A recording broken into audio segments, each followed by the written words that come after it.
একটা সময় আসলে সত্যি মেয়েদের ওই বয়স তো কাউন্ট করা হয়, তাই ওই বয়সের বেশি নায়িকা চরিত্র না হলে আর সেভাবে ভাবা হয় না। গেল ঈদ উল ফিতরে প্রেক্ষাগৃহে মুক্তি পায় তানিম নূর পরিচালিত সিনেমা বনলতা এক্সপ্রেস। মুক্তি ৩ সপ্তাহ পেরোলেও এখনো সিনেমাটি দর্শকদের মন জয় করে চলেছে। বক্স অফিসে গড়ছে একের পর এক রেকর্ড। এই ছবিতে কাজের সুযোগ পেয়েছিলেন ছোট ও বড় পর্দার অভিনেত্রী তানজিকা আমিন, কিন্তু তখন সেই প্রস্তাব ফিরিয়ে দেন তিনি।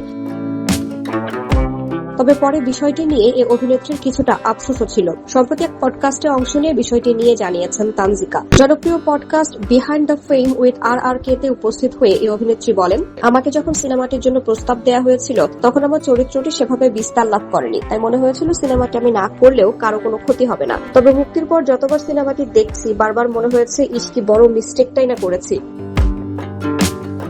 আফসোসের সুরে তিনি বলেন, লজ্জা লাগছে নিজের কাছে কেন যুক্ত হলাম না, এটা আমার জন্য সত্যিই দুঃখজনক ঘটনা। রুম্মান রশিদ খানের সঞ্চালনায় এই পডকাস্টে তানজিকা আমিন অকপটে স্বীকার করেছেন 2013 সালেও তিনি ওপার বাংলার সিনেমায় প্রসেনজিতের বিপরীতে দুর্দান্ত একটি সিনেমার প্রস্তাব বাধ্য হয়েছিলেন ফিরিয়ে দিতে। পডকাস্টে এই সিদ্ধান্তের কারণটি তিনি বিশদভাবে ব্যাখ্যা করেছেন। নিজের আত্মবিশ্বাস নিয়েও এই অভিনেত্রী বলেন, আমার আত্মবিশ্বাস এতটাই বেশি, মাঝে মাঝে মনে হয় আমি রানী ভিক্টোরিয়া। 1000 মেয়ের মাঝেও যদি আমাকে বসিয়ে দেওয়া হয় আমি নিজের উপর বিশ্বাস অনুভব করব। তবে এই আত্মবিশ্বাস পরিমিত আকারেই আমি ধারণ করি। অতিরিক্ত আত্মবিশ্বাসীদের অনেকে বেয়াদব বলে, অহংকারী বলে। আমাকে আজ পর্যন্ত কেউ এই ধরনের অপবাদ দেয়নি।